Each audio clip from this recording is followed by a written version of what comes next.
이사장이십니다. 박수 부탁드립니다. 그래서 저걸 치워주지.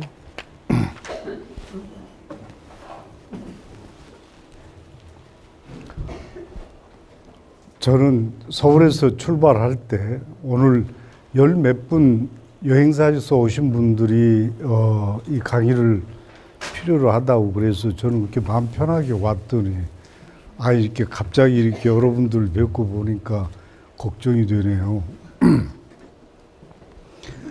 제가 이 환자들한테 앞에 서면서 제가 제 자랑을 해본 적은 없지만은 오늘 여기에 참석하신 여행사에서 오신 분들을 위해서는 제가 자랑을 좀 하겠습니다. 제가 대장 학문 여러분들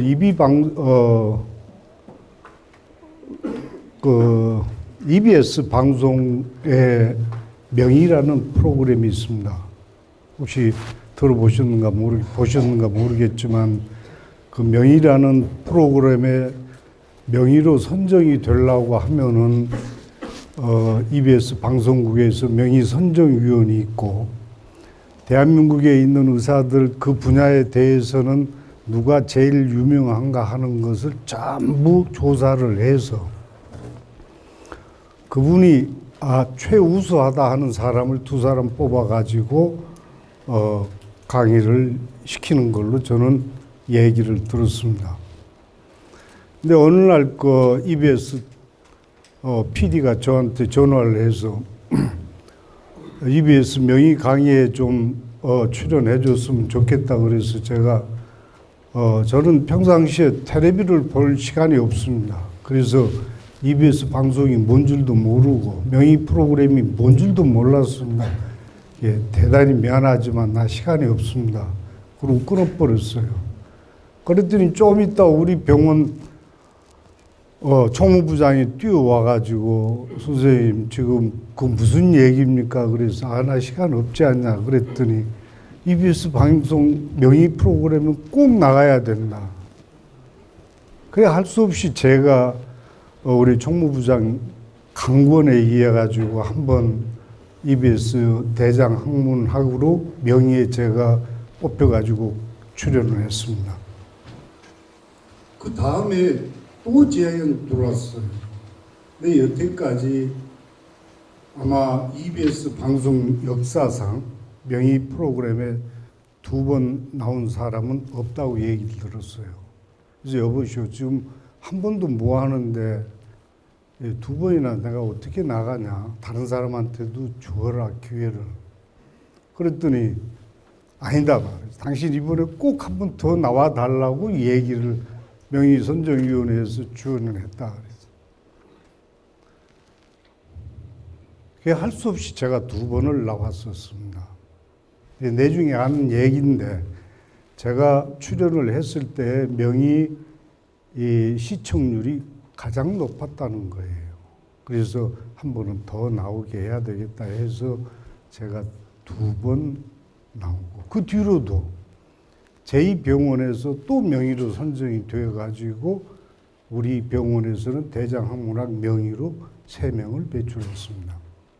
3번이나.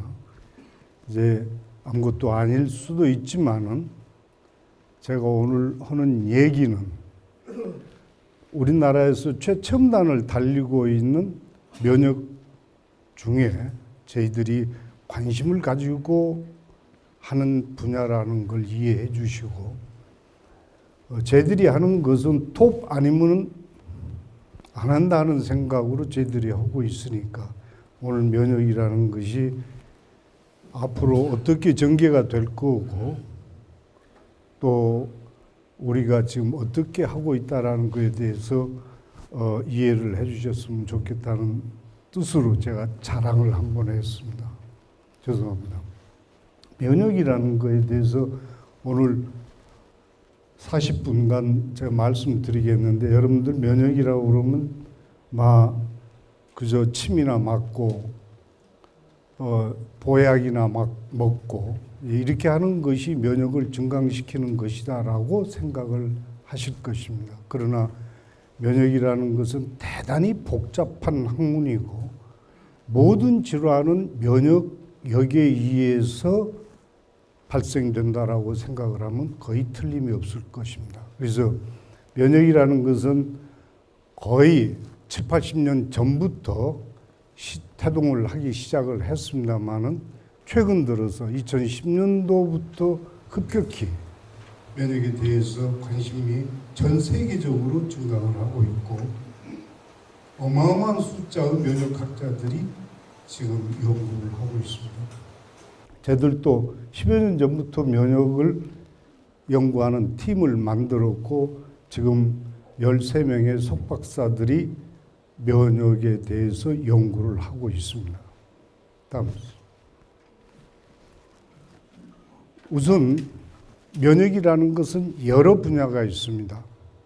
박테리아가 우리 몸에 들어왔을 때에 박테리아에 대해서 저항하는 면역, 바이러스, 화상, 독기스, 벌, 뱀, 독 모든 것이 우리 몸에 위해하는 것들을 방어하는 능력을 면역이라고 얘기를 하기 때문에 모든 분야에 대해서 우리 몸은 방어를 할 수 있는 체계를 가지고 있습니다. 그렇기 때문에 너무 많은 분야 중에서 우리 병원에서 하고 있는 것은 암에 대해서 어떻게 우리 몸이 면역 세포들이 작용을 하고 퇴치를 하고 아니면 져가지고 암에 걸려서 죽느냐 하는 것들만 집중적으로 저희들은 연구를 하고 있기 때문에 우선 암에 대해서 먼저 말씀을 드릴까 합니다. 암이라는 것은 우리 몸에서 어떻게 생기냐 하는 원인이 다르고 그 생긴 암세포가 어떻게 안 죽고 암으로 변하느냐 하는 원인이 또 다릅니다. 그래서 먼저 암이 왜 생기는가 하는 것을 말씀드리고 이 생긴 암세포들이 어떻게 죽고 어떻게 살아남아서 암에 걸리는가 하는 것에 대해서 두 가지로 나눠서 설명드릴까 합니다. 첫째, 우리 몸에는 전체적으로 모든 세포의 숫자들이 60조 개 정도 된다고 합니다. 그러면 그 세포들은 일정한 수명이 있어가지고 때에 따라서는 죽어가고 또 새로 만들어지고 죽고 새로 만들어지고 그래서 60조의 세포 중에서 매일 약 300억 내지 400억 개의 세포들이 새로 생깁니다. 머리도 자라고 피부도 때가 돼가지고 떨어져 나오고 새 세포는 자라나고 발톱도 자라나고 떨어져 나오고 이런 세포들이 매일 400개 내지 400억 내지 300억 개가 생기고 죽고 합니다. 그런데 그 300억 내지 400억 개의 새로 생기는 세포 중에 불량품이 나온다. 그 불량품이 바로 암세포라는 겁니다. 그래서 매일 통계에 따라 다릅니다마는 300개 내지 수천 개의 암세포들이 어느 누구든지 이 자리에 계신 분들도 생긴다. 그런데 그러면 암에 다 걸려가지고 돌아가셔야 될 텐데 안 돌아가신다. 왜 그러냐? 그건 우리 몸의 면역세포들이 청소를 해주기 때문에 그렇고 그 청소원들이 기능이 부족하거나 약하게 되면 암에 걸린다. 예, 그래서 다음 슬라이드. 그러면 암세포가 몇백 개가 몇천 개가 생긴다 그러는데 왜 생기냐? 우리 몸의 세포는 일정한 틀에 따라 가지고 만들어지고 형틀이 형성이 되고 그렇게 됩니다. 자, 그 틀은 가령 눈을 만드는 틀은 부게 되면 눈이 만들어지고 손톱을 만드는 틀에 세포들이 부어지면 손톱을 만들어지고 이를 만드는 세례도. 그런데 만약에 그 틀이 깨져버렸다든지 변형이 됐다고 그러면 거기서 나오는 제품들은 계속 잘못된 제품들이 나오게 된다. 그 틀을 형성하는 것이 뭐냐? 그게 우리 몸에 있는 DNA, 소위 유전자라는 겁니다. 그 유전자의 형질대로 검은 머리도 나오고 흰 머리도 나오고 피부도 황색 피부가 나오고 백색 피부가 나오고 하는 거죠. 그런데 그 유전자에 바이러스라든지 자외선, 방사선, 또 유해물질, 요즘 다이옥신이라든지 여러 그런 유해물질에 의해서 유전자가 변이가 되게 되면은, 즉 틀이 깨지게 되면은 거기서 나온 제품들은 불량품들이 계속 나옵니다. 그런데 우리 몸은 그 불량품을 조사하는 또 다른 틀이 있습니다. 그래서 만약에 그 불량품이 잘못됐다고 그러면 그 틀을 다시 개조를 합니다. 그걸 우리가 복원 유전자라고 얘기를 합니다. 그래서 유전자를 쭉 체크를 하다가 유전자가 잘못됐다고 그러면 바꿔주고 원위치로 시켜주고 원위치로 시켜주는데, 만약 그 복원 유전자가 돌연 변이가 일어나서 깨지게 되면은, 잘못되면은 복원이 안 됩니다. 계속 불량품이 나오겠죠. 그런데 거기에 또 안전장치를 우리 몸이 가지고 있습니다. 그건 뭐냐 그러면, 틀을 만들다가 불량품이 개조가 안 되면 에이 더 이상 만들지 말자, 그리고 판을 깨버립니다. 즉 말하자면 세포는 죽어버립니다.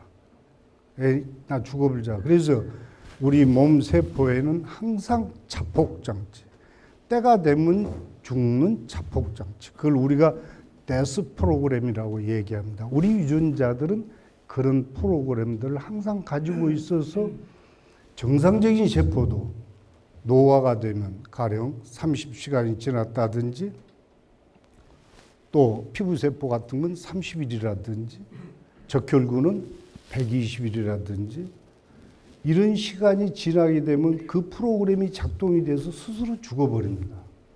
이제 때가 돼가지고 피부에서 나오기도 하고 하는데, 그 바로 프로그램이 자폭장치인 거죠. 그래서 만약에 복원 유전자가 잘못돼가지고 유전자가 복원이 안 된다고 하면은 에이 죽어버리자 그러고 차라리 더 이상 나쁜 거 만들지 말고 죽어버린다는 거예요. 근데 만약에 이 자폭 유전자까지 돌연 변이가 일어나고 죽어버린다고 하면, 교정이 안 된다고 하면은 그때는 암이 걸리게 된다. 이게 암세포가 형성이 된다는 겁니다.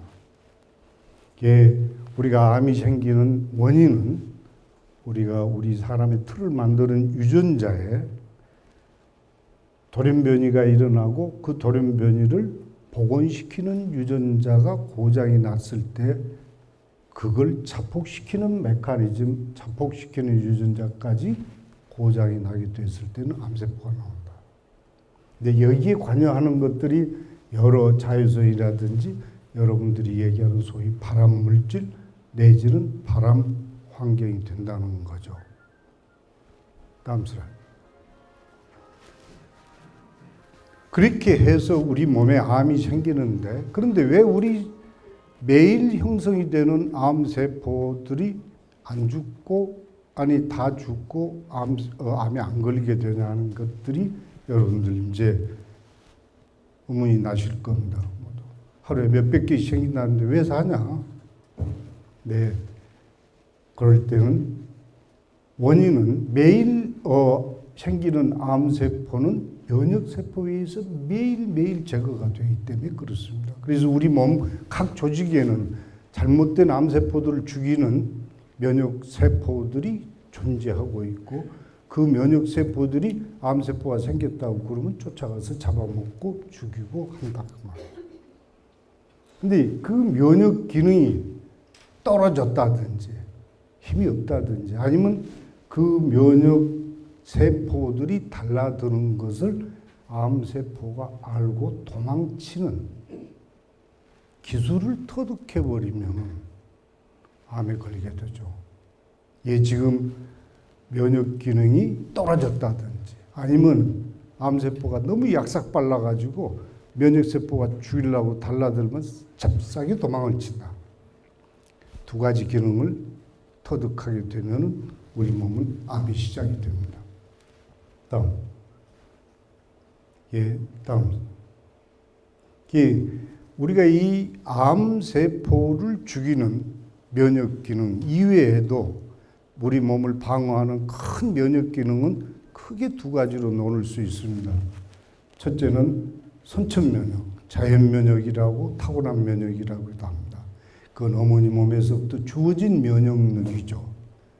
면역력. 이건 우리가 면역을 우리를 나라를 지키는 군대에 비교를 한다고 그러면 이 선천 면역은 기동 타격대 같은 겁니다. 자, 어느 쪽에서 적군이 쳐들어왔다. 제일 먼저 쫓아가 가지고 그 적군을 싸운다. 그 적군을 막고 있을 때 소위 후천 면역, 적응 면역이라고 획득 면역이라고 합니다만은 이런 면역 이것은 정규군입니다.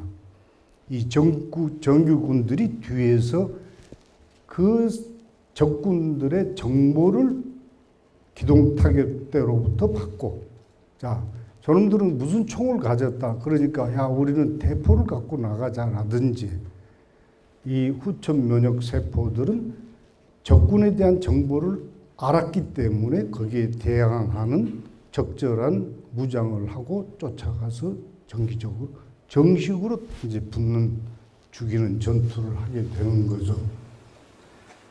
다음 슬라이드. 이런 세포들은 지금 여러분들이 보시는 이런 세포들은 우리 몸에 작동하고 있는 방어군이죠. 자, 왼쪽에 선천 면역 세포들, 소위 NK라든지 NK T세포, 감마 델타 T세포라는 이 세 가지는 기동 타격대에 해당이 되는 군인들이죠. 보자마자 적군을 보자마자 무차별로 쫓아가서 죽이는 것. 그런데 오른쪽에 있는 후천 면역 세포들은 이 선천 면역 세포들로부터 정보를 받아 가지고 아, 저놈들이 이런 놈들이다. 코는 이렇게 생겼고 머리가 이렇게 생겼다. 그러면 그 정보를 받아서 코는 이렇게 생기고 머리는 이렇게 생긴 놈만 선택적으로 쫓아가서 죽이는 거예요. 근데 죽이는 방법은 이 선천 면역 세포들은 직접 쫓아가서 육탄으로 죽이는데 백병전을 하는데 지금 후천 면역 세포들은 직접 가서 육박전을 벌리기도 하지만은 소위 항체라는 대포를 쏘아가지고 항체를 투하해가지고 그 항체로 하금 세균을 죽인다든지 아니면 암세포를 죽이고 하는데 이용을 하기도 합니다.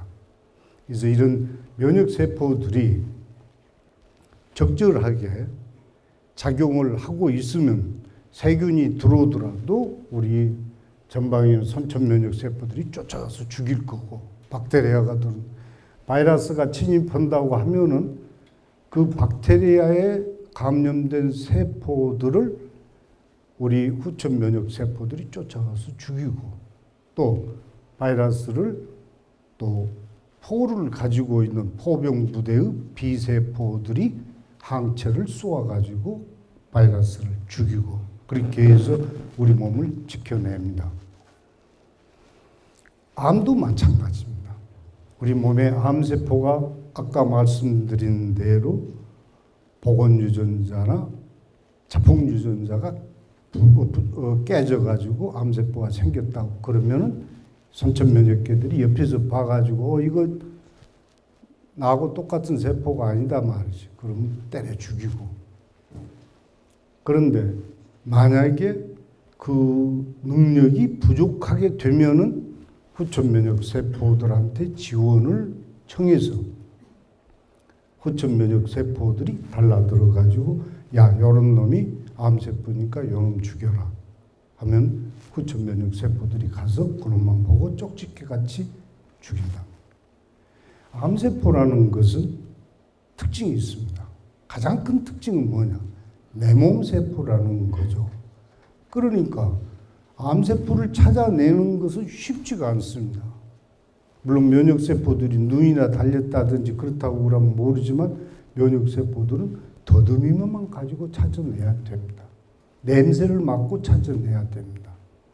그렇기 때문에 암세포를 찾아낸다는 게 쉽지가 않습니다.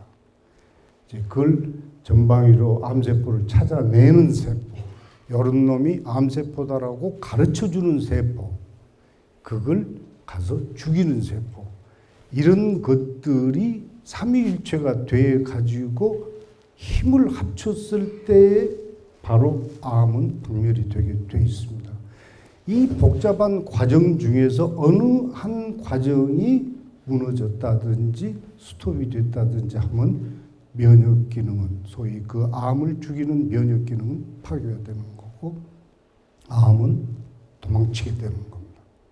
그래서 살아남게 되고 또 다른 데까지 퍼져나가가지고 그 사람을 죽게 하는 거죠. 다음 슬라이드. 여기 보시면은, 자, 이게 타겟셀, 소위 암세포입니다. 이걸 죽이는 우리 세포들이 더듬이로 만져가지고 이게 암세포구나 하는 것들을 확인하면은 암세포를 죽이는 물질을 쏘아가지고 이 세포들을 죽여내는 거죠. 이런 과정들이 지금 여러분 몸 안에서는 끊임없이 일어나고 있습니다. 다음 슬라이드. 그래서 우리가 전쟁을 할 때도 항상 마찬가지지만은 세 가지 경우가 생길 수 있습니다. 첫째는 뭐냐? 적군을 완전히 죽이는 거죠. 그래서 승리를 하는 겁니다. 완벽한 승리를 하는 거죠. 지금 여러분들은 완벽한 승리를 하고 있기 때문에 암에 안 걸리는 겁니다. 또 하나 경우는 암세포하고 적군하고 아군의 세력이 비슷한 거죠. 그러면은 죽이지도 못하고 그 적군도 살아남지도 못해요. 그런 경우가 나이가 들어가면서 왕왕 생깁니다. 그래서 실제로 우리가 연세가 많으신 분들이 다른 원인으로 돌아가셨을 때 그분을 왜 돌아가셨는가 하고 부검을 해보니까 18%에서 100명 중에서 18명이 그 몸속에 암이 있었는데 본인도 모르고 의사도 모르고 있었다는 거죠. 그래서 그걸 우리가 이퀄리브리움, 소위 잠복기라고 얘기를 하고 있습니다. 암세포하고 우리 면역세포하고 기능이 비슷하다. 연세가 60세가 넘어가게 되면 암 호발 연령군에 들어갑니다. 암이 잘생긴다는 거죠. 젊은 사람들 암 없습니다. 왜 그러냐? 모든 암세포를 싸우는 면역세포들의 기능이 떨어지기 시작한 때다 그 말이죠. 그랬을 때는 바로 이런 비등비등한 상황이 있어가지고 암이 죽이지도 못하고 살리지도 못하고 있다가 나이가 더 들어가지고 더 심해져가지고 면역 기능이 떨어지면 그때는 소위 면역 탈출, 암세포가 면역세포를 이기는 경우.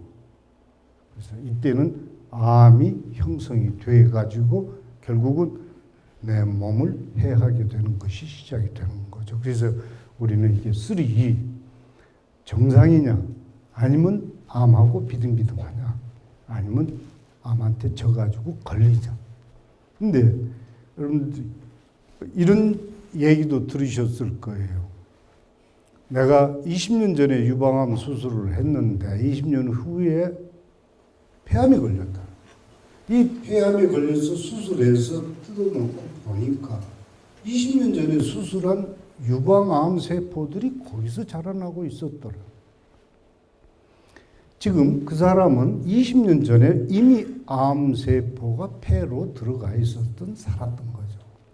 그런데 우리 면역세포들이 죽이지도 못하고 살리지도 못하고 비등비등하고 있으니까 20년 동안 그런 세월 살다가 면역세포의 기능이 떨어지니까 결국은 암이 발생이 된다고. 이게 그 사람이 20년 동안 잠복기 상태로 있었던 거죠. 우리가 면역을, 암세포하고 면역은 우리가 이렇게 세 단계로 나누고 우리가 그 단계에 대해서 적절한 치료를 해야 된다. 다음. 복잡한 사진이죠. 이게 지금 면역세포들하고 암세포들하고 싸우는 그 과정을 지금 도외시 해놓은 겁니다. 제일 왼쪽은 우리 면역세포들이 활기차게 암세포를 죽이는 거고, 가운데는 암세포하고 면역세포하고 비등비등 대치 상태고, 오른쪽은 암세포가 활개치고 돌아다니는 사진입니다. 우리가 지금 이런 현상들을 전부 이해하고 있어야만 암세포를 죽이는 방법이 있었다. 다음 슬라이드. 여태까지는 암 치료를 어떻게 했냐. 자, 우선 암 조직이 있다라는 걸 발견하면 도려냈습니다. 도려내는 것은 우리 면역세포의 숫자를, 필요한 숫자를 줄여주는 거하고 똑같습니다. 가령 암덩어리가 하나 있었다고 그러면 암세포가 100만 개 있었다고 그러면 그 세포를 죽이기 위해서 우리 면역세포도 100만 개가 있어야 됩니다. 그런데 100만 개를 떼어내버렸다고 그러면 우리 면역세포가 그만큼 여유가 있게 되는 거죠. 그래서 우리가 암 수술을 할 때에는 반드시 암에 걸렸을 때는 수술은 원칙이다. 먼저 해서 암세포를 도려내야 된다.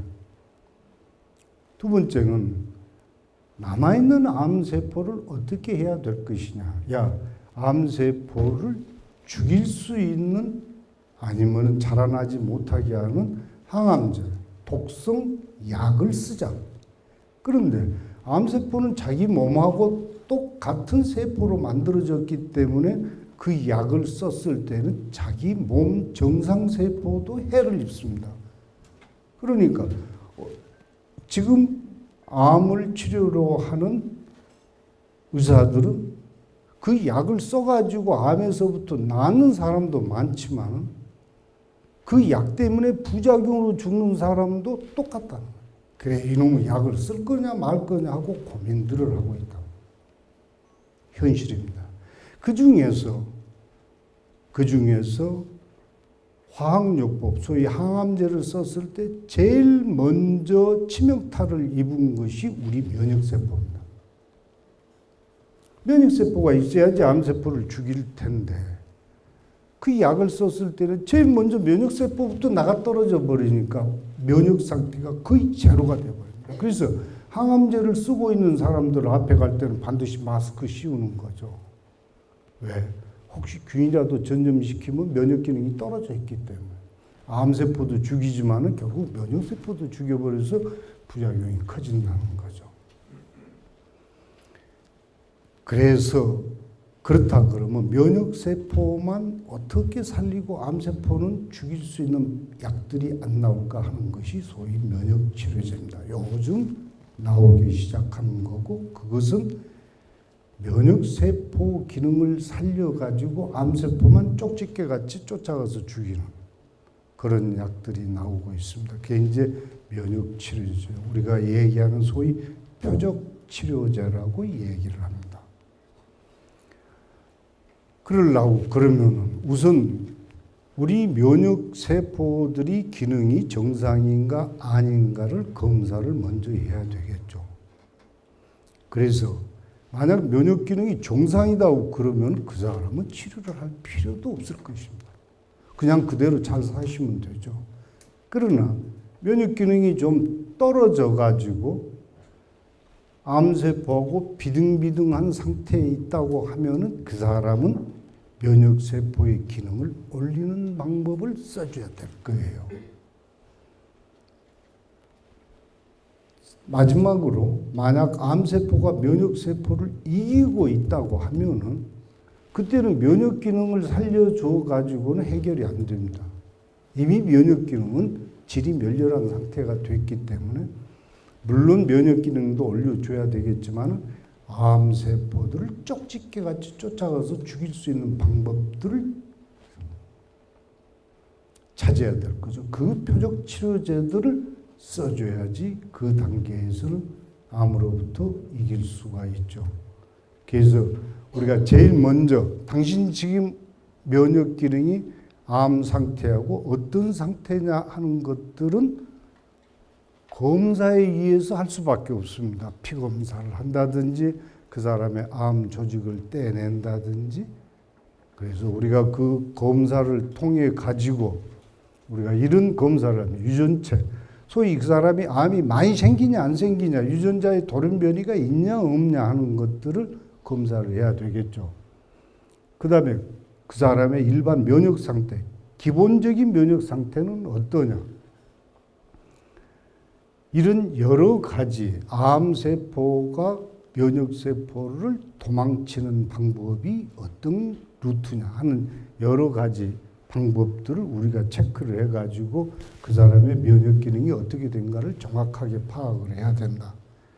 사실은 우리 병원이, 우리 성도병원은 오래전부터 면역 기능을 어떻게 측정을 할 것인가 하는 것에 대해서 초점을 맞추고 연구를 했습니다. 전 세계적으로 사실은 그런 연구를 하는 데가 없습니다. 우리가 어느 연구소에서 나는 무슨 연구를 하고 있다, 그렇다고 하면은 우리가 식약청에다가 보고를 합니다. 우리 연구에서는 무슨 연구를 하고 있다, 보고를 하게 돼 있죠. 그러면 그 식약청이는 전 세계적으로 가령 성도병원 면역세포 연구소에서는 요런 연구를 하고 있다 하는 것들을 띄워 올립니다. 인터넷에 들어가서 보게 되면은 성도병원에서는 면역세포 연구소에서는 지금 무슨 연구를 하고 있구나. 가령 수의장 세포가 암세포로부터 항원을 받아서 우리 T세포에다가 정보를 전달해 주는 방법을 쉽게 하기 위해서 어떻게 하면 좋겠는가 연구를 하고 있다. 또 올라 있습니다.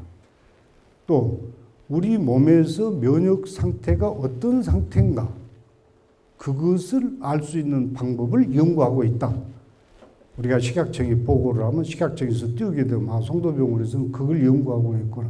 그럼 전 세계적으로 우리가 그 사이트에 들어가서 보면은 어느 병원에서는 뭘 연구하고 있고 어느 연구소에서는 뭘 연구하고 있고 하는 걸 대충 알 수가 있습니다.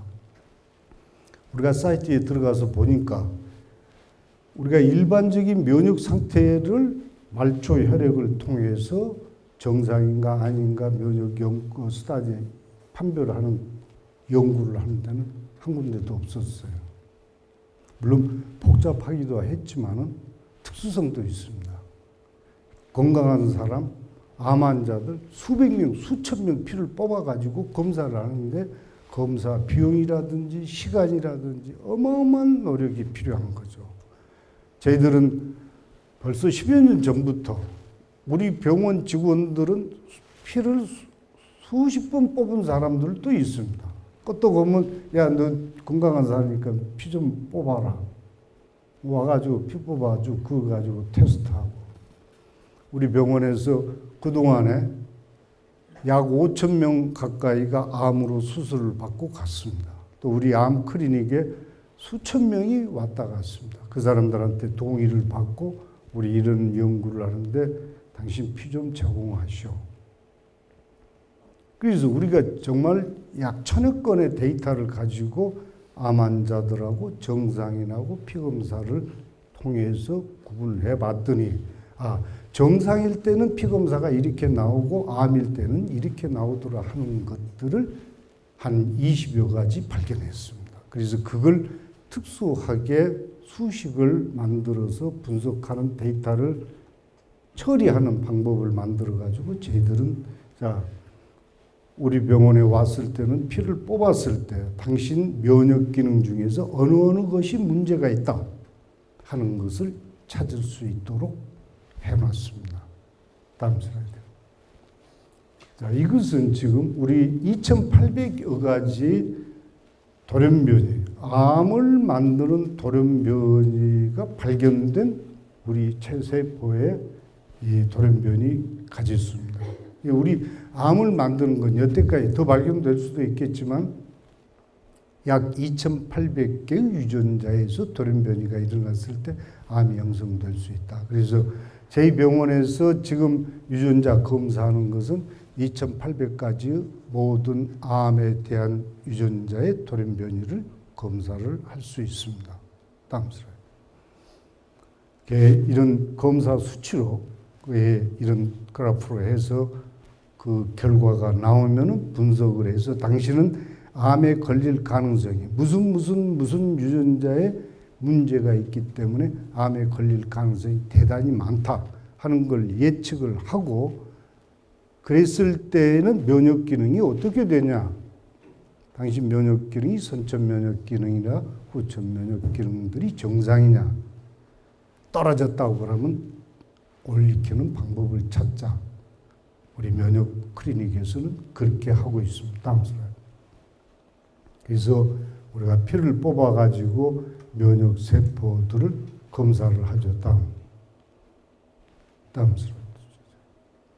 그 다음에 암 조직을 우리가 수술해가지고 오신 분들한테는 암 조직을 슬라이드를 한 20장 가져오세요. 그러면 그 암 조직을 우리가 특수 염색을 해서 보면 우리 면역세포하고 암세포하고 왜 면역세포가 암세포한테 졌는가 하는 원인을 찾을 수가 있습니다. 뭐 이것 가지고 100% 찾아낼 수는 없지만은 앞으로 더 연구를 해서 찾아내는 원인을 찾겠지만은 우리가 이 암세포가 면역세포를 이기는 원인을 암 조직을 통해서 우리가 찾아내고 그것을 방어할 수 있도록 방법을 찾는 거죠. 다음 슬라이드. 예, 우리가 이런 검사를 하게 되면은 제일 마지막에 당신은 수적으로 당신은 정상이다. 아니면 암하고 비등비등한 상태다. 가령 자, 암하고 싸우는데 주먹은 네가 지금 암세포하고 주먹 사이즈는 비등비등하다. 아니면 힘은 네 주먹이 조금 더 세다. 그런데 암세포는 너보다 조금 더 날쌔다. 이런 것들을 수치화 전부 해가지고 비교를 하는 것입니다. 그렇게 되면 야 암세포하고 네 면역세포하고 싸웠을 때는 네가 지겠다. 아니면 이기겠다 하는 것들을 우리가 통계치로 추적을 하고 그 추적 확률은 85%가 85%에서는 우리가 추적하는 거. 이기겠다, 지겠다 하는 것들이 맞더라. 사실은 85%까지 올리는 데는 어마어마한 우리가 비용도 들었고 시간도 들었고 노력도 했습니다. 다음 슬라이드. 그래서 우리가 이 수치화를 만들면 자, 암에 걸렸다라고 생기고 당신은 암에 걸릴 것이다라고 생각이 되면은 어떤 게 문제가 되냐? 요 부분에 대해서 우리가 중점적으로 치료 방법을 결정하고 치료 방법, 약물을 선택적으로 사용을 하게 된다. 지금 아마 여러분들은 제가 이 얘기를 하게 되면은 처음 들으시는 거고, 단언컨대 의사 선생님들도 이런 강의는 처음 들어보셨을 겁니다. 예, 우리가 지금 우리 병원에서 하고 있는 것들이죠. 다음 슬라이드. 이것은 암에 걸린 사람들의 조직에서 우리가 검사를 해가지고 아까 마찬가지로 그 검사 중에서 정상보다 비정상, 소위 암세포가 강한 부분, 우리 면역세포보다 강한 부분이 어떤 거냐? 가장 큰 원인은 뭐냐? 찾아가지고 거기에 대한 대비책을 세우는 거죠. 다음 슬라이드.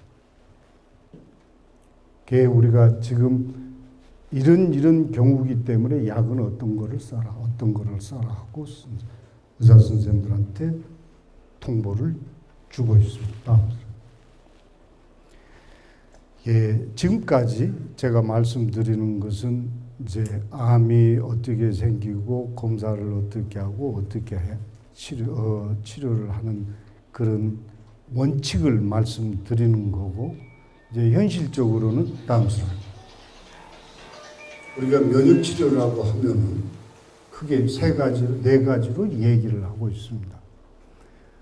면역 세포 숫자가 적을 경우에는 가령 우리나라 국군 숫자가 줄 때는 자기 피를 빼가지고 바깥에서 그 숫자를 확 늘립니다.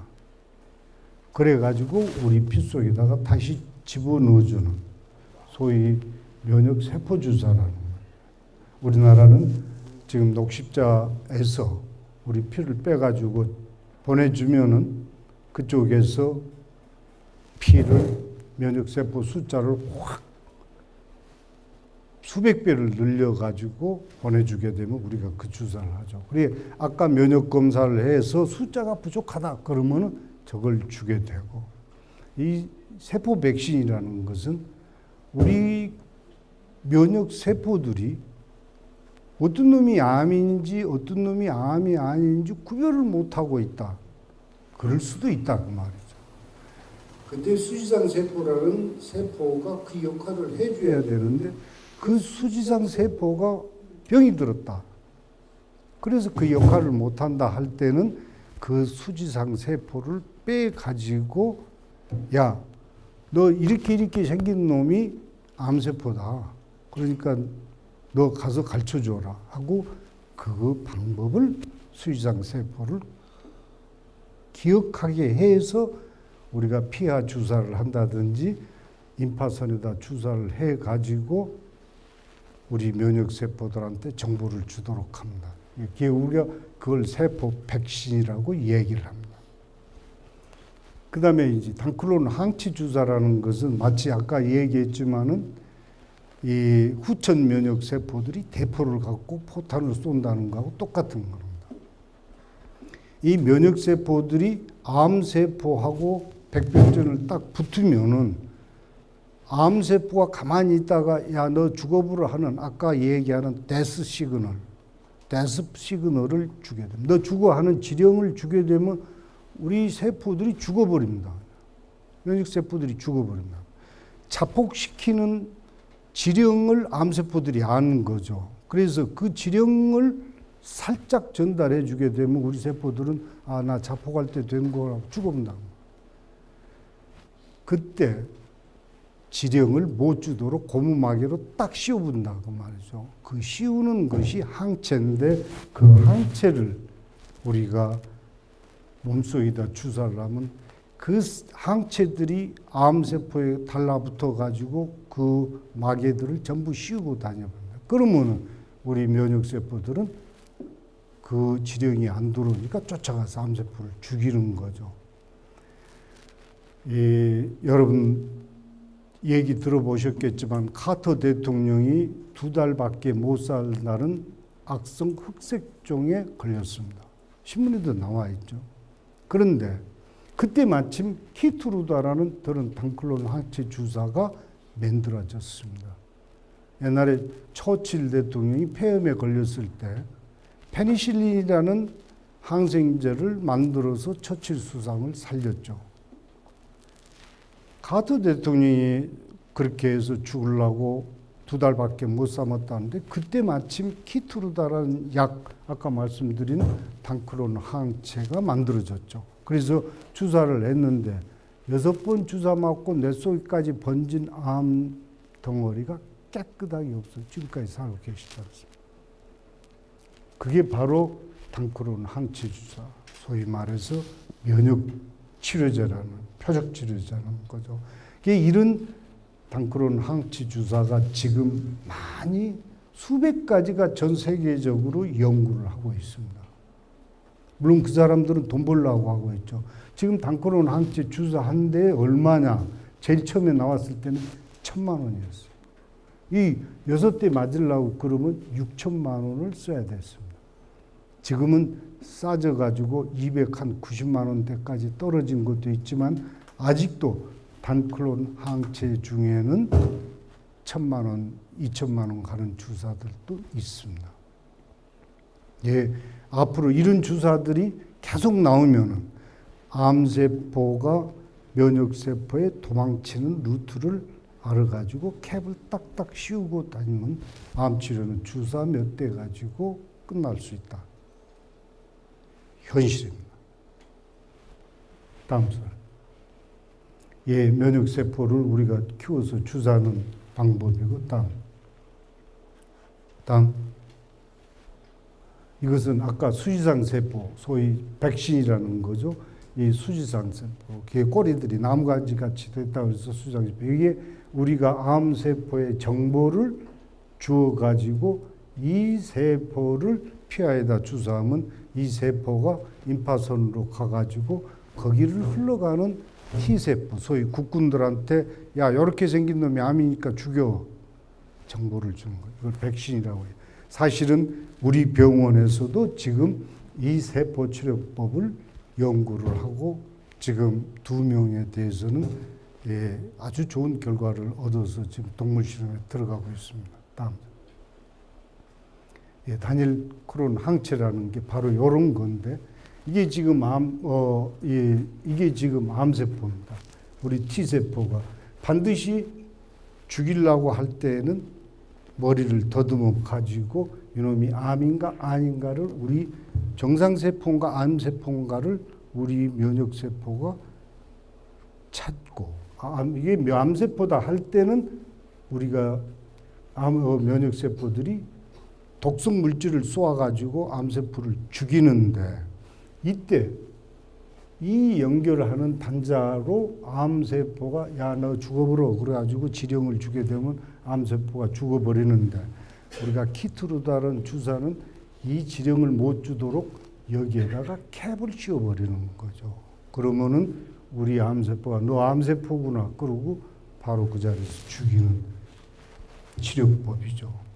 옛날에는 저런 게 있을 수 있었을까 하고 생각을 했지만은 지금은 암세포하고 면역세포하고 관계가 속속 드러나고 있기 때문에 정말 우습게 암세포를 죽인다 그 말입니다. 다음 슬라이드. 이런 치료제죠. 지금 방코로나 아까 그 캡을 씌운다는 그 주사 키트루다 주사입니다. 다음 슬라이드. 실제 우리 병원에서도 우리 병원 원장님이 연세가 83살 때 암에 걸리셨는데 간암이었습니다. 그게 세브란스에서 2번이나 수술을 했는데 그래도 자라나니까 할 수 없이 항암 치료를 하고 항암 치료도 안 들으니까 포기를 하고 있었습니다. 그때 우리 검사 방법을 우리가 개발을 했습니다. 그래서 선생님 피검사 한번 해봅시다. 피검사를 해보니까 소위 PD-1이라는 아까 말씀드린 그 항체가 굉장히 항원에 올라가 있었다는 걸 발견하고 그 주사약을 씁시다.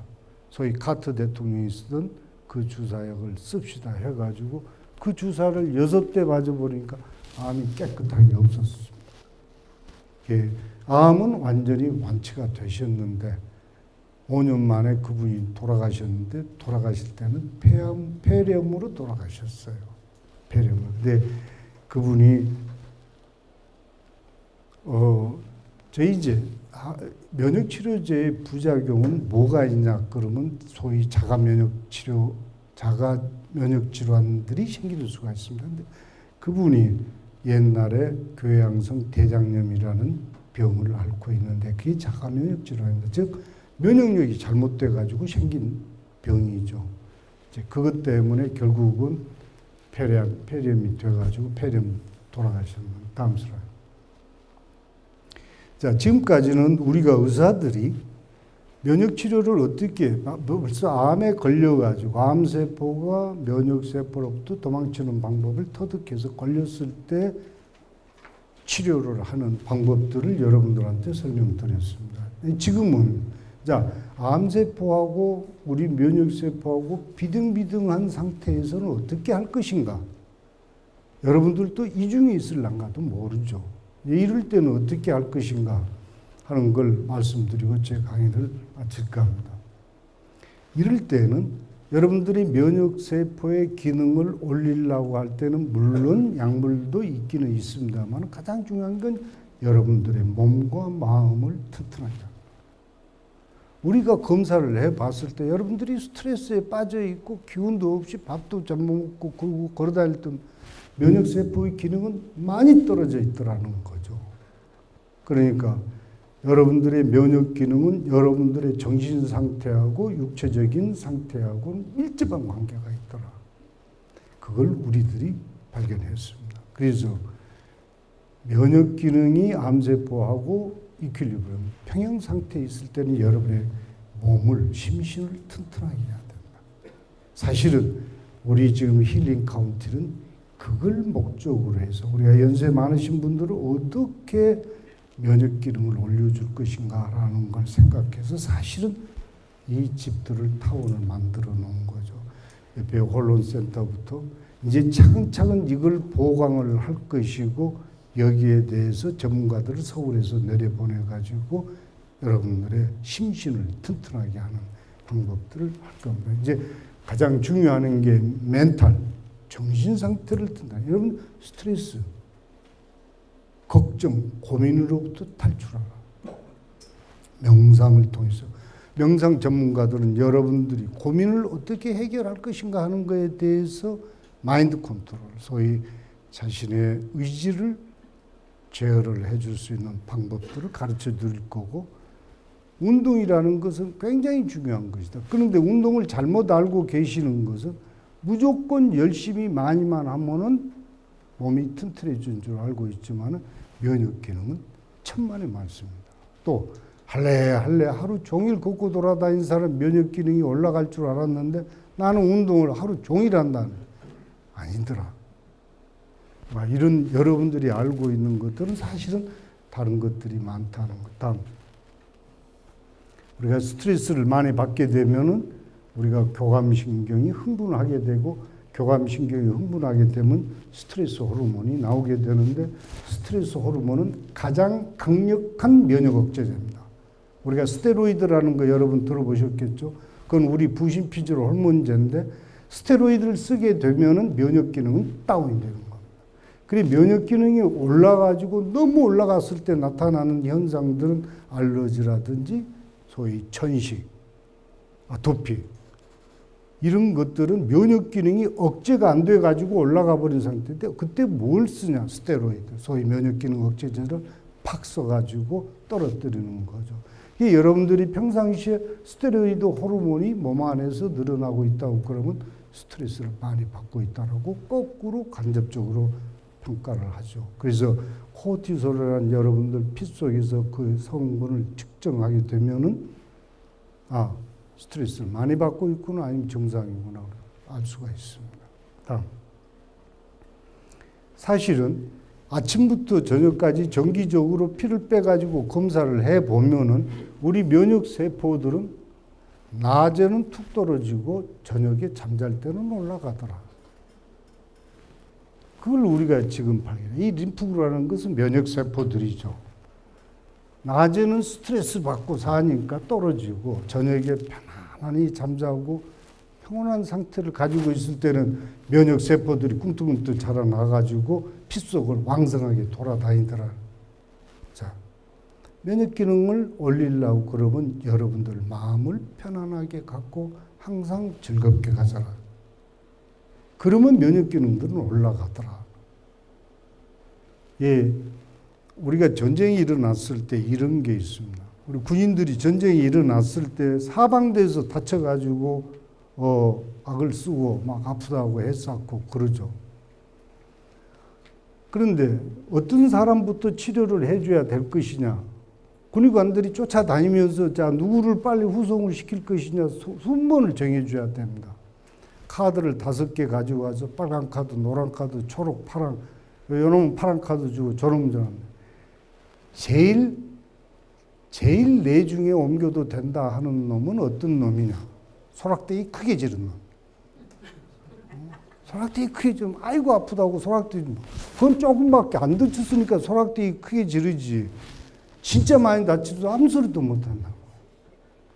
근데 다니다가 보면은 얼굴을 편안하게 가지고 자기 배를 밟고 총알이 훑고 지나갔는데 아이고 나 죽었구나 하고 봤더니 자기가 살아있으니까 내가 죽지는 않았구나 그러고 얼굴을 편안하게 갖고 있는 사람, 아무 소리도 안 하면서 즐겁게 하고 웃고 있는 사람 제일 먼저 옮깁니다.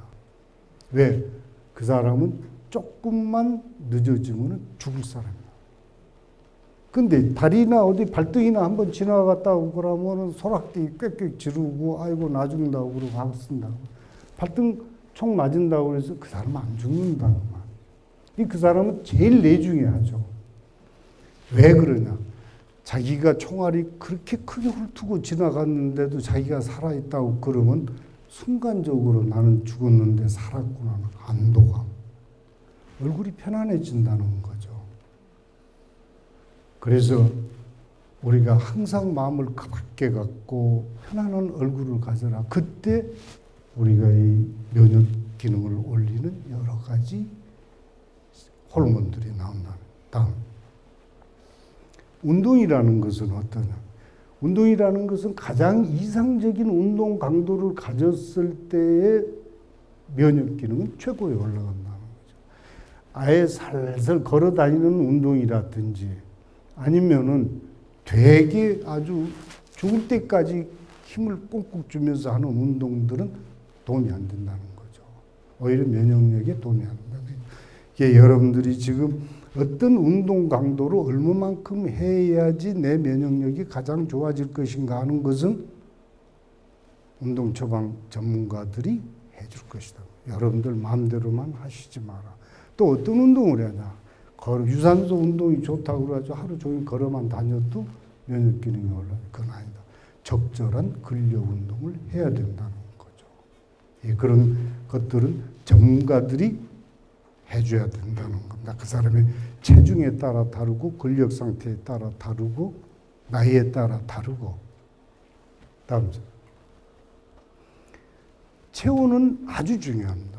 우리가 면역 세포들은 체온이 떨어지게 되면 면역 기능은 순수 떨어집니다. 그게 여러분들이 찬데 가면 감기 걸린다라고 얘기하는 것은 바로 그 면역 기능 때문에 그래요. 감기가 걸리게 되면 열이 오르죠. 왜 그러냐? 자기 몸이 열을 내게 해가지고 면역세포 기능을 올리기 위해서 하는 자기 몸의 방어 기능이에요. 그런데 몸 조금만 열이 있다고 그래가지고 아스피린 먹고 툭 떨쳐버려요. 결국은 자기 몸의 방어 기능을 떨어뜨리게 되는 거죠. 여러분, 내가 몸살이 났더니 안방에 들어가가지고 이불 뒤집어 쓰고 땀을 쭉 냈더니 한결 나아졌다. 왜 그러냐? 면역세포 기능이 체온이 올라감으로 해서 많이 좋아집니다. 예, 우리가 병원에서 해열제를 쓸 때는 38.5도 이상으로 올라갈 때만 해열제를 주라고 처방을 냅니다. 여러분들 면역 기능을 위해서는 연세 드신 분 항상 몸을 따뜻하게 해야 돼요. 그래서 우리가 사우나를 아침 저녁으로 면역 기능이 떨어진 사람들한테는 꼭 의무적으로 가서 해라 하고 권하는 이유도 거기에 있습니다. 다음 시즌별로 보면 면역세포의 숫자가 여름에 가장 올라가고 겨울에 가장 떨어진다는 거죠. 또 나이 드신 분이 따뜻한 쪽으로 이동을 하는 가장 큰 이유는 면역 기능하고도 관계가 있는 거죠. 그래서 항상 몸을 따뜻하게 해라. 면역 기능이 중요한 거죠. 다음. 식사는 굉장히 중요한 겁니다. 여러분들이 그러나 어디 개똥쑥을 먹었더니 암이 좋더라 그래가지고 전국에 개똥쑥이 싹 말랐다는 얘기도 들었습니다. 민들레가 좋더라. 그럼 민들레가 아주 들판에 싹 없어지고 사실은 그렇지는 않습니다. 여러분도 아까 말씀드렸지만 면역 기능이라는 것은 아주 복잡한 겁니다. 민들레가 닿을 수 있는 면역 기능이 빵꾸가 나는 것도 있고 차가버섯이 닿을 수 있는 면역 기능이 빵꾸가 나는 것도 있고 상황버섯이 닿을 수도 있는 면역 기능. 그때는 상황버섯을 쓰게 됐을 때에는 나을 수 있는 겁니다. 근데 그 복잡한 면역 기능에 상황버섯 하나 가지고 다 나았냐? 그럼 죽을 사람 누가 있겠습니까? 잘못된 거예요. 그리고 면역 기능을 올리는 식품들은 있다. 제일 먼저 여러분들이 면역 기능을 올릴 때는 제일 먼저 어떻게 하면 면역 기능을 떨어뜨리는 것을 피할까? 이것부터 생각을 하셔야죠. 계속 날마다 술을 드시고 담배 뻐끔뻐끔 피시면서 야, 어떻게 면역 기능 올리는 약 없냐? 그 이상 떨어뜨릴 수 있는 게 어디가 있습니까? 면역 기능을 해치는 것들을 피하는 것이 제일 우선입니다. 그 다음에 면역 기능을 올릴 수 있는 음식을 드시는 것이 다음이죠. 그래서 여러분들이 면역력을 떨어뜨릴 수 있는 것은 피하고 그 다음에 면역력을 올릴 수 있는 것. 예, 전 세계적으로 면역학자들이 권하는 5가지 면역식을 올리는 것들이 있습니다. 누구든지 이 음식은 괜찮다 하는 것들이 5가지가 있는데 목차 권하고 있습니다. 그 다음에 강황, 카르시움이 들어있는 강황. 여러분들 좋아하시는 마늘, 아주 마늘도 강한 면역식품입니다. 그 다음에 베리베리류, 소위 그 요즘 복분자도 베리류죠. 딸기도 스트로베리, 베리류죠. 그런 베리베리류. 또 청경채, 여러분들 청경채, 그 채소류 청경채 있지 않습니까? 이 5가지의 식품은 면역력을 올리는 의학적으로 인정이 된 식품입니다. 그러니까 이 5가지 식품에 대해서는 여러분들 누구든지 먹는 것은 좋겠다. 그래서 우리 면역식품 팀들은, 영양사들은 이 5가지를 기본으로 깔고 그 다음에 그 사람의 면역 검사에 따라서 어떤 것들을 더 많이 줄 것인가. 가령 유방암 환자들은 콩을 먹어야 될 사람이 있고 안 먹어야 될 사람이 있습니다. 콩을 주면 암세포가 더 자라나는 사람도 있죠. 그래서 우리가 그런 것들을 검사를 해서 그 다음에는 선택적으로 뭘 먹어야 되겠다. 그것이 소위 면역식단이죠. 반드시 면역식단이라는 것은 면역검사에 기본을 두고 식단을 짜야 되는 거죠. 그러지 누가 무슨 무슨 버섯이 좋다, 뭐 꽃송이 버섯 좋다, 그게 그냥 쫙 쏠려가지고 꽃송이 버섯이 1kg에 100만 원까지 올라가는 경우가 있었어요. 그 상상할 수도 없습니다. 그건 뭐 어떻게 꽃송이 버섯 먹고 암이 났습니까?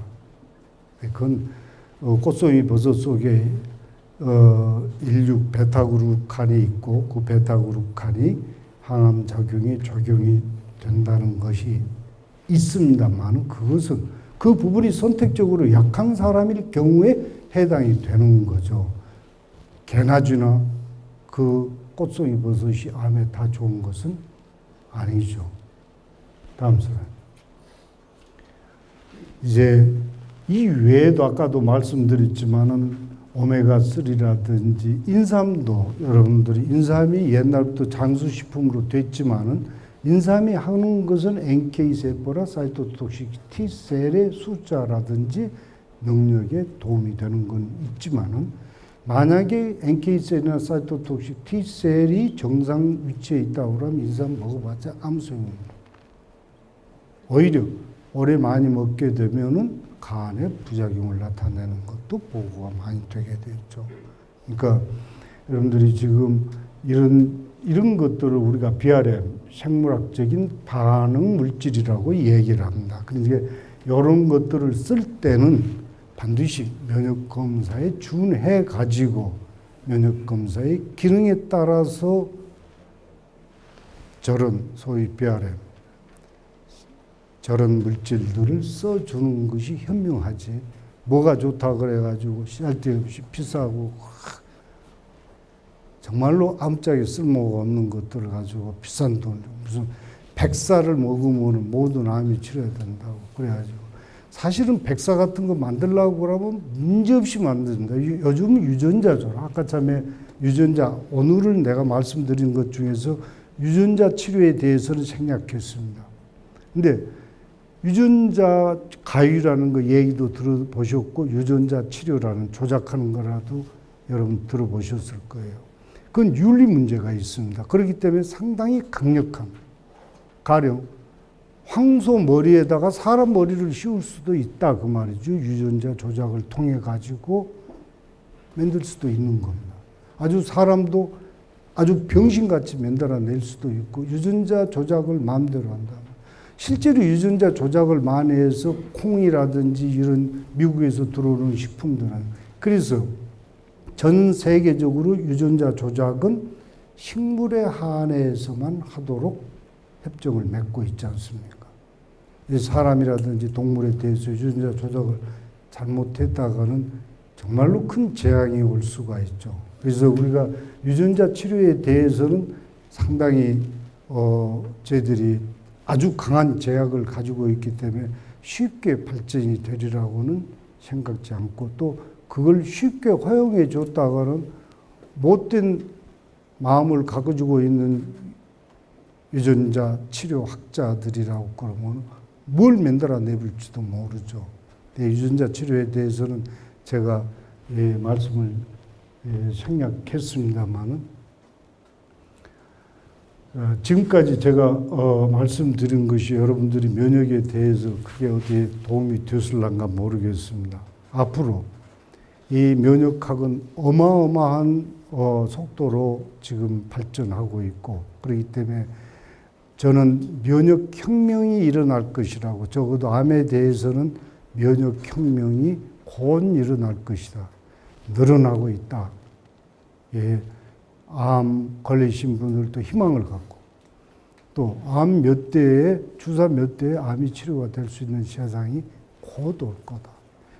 공상 영화 같은 시대가 충분히 올 수 있다는 의학적인 증거가 있다.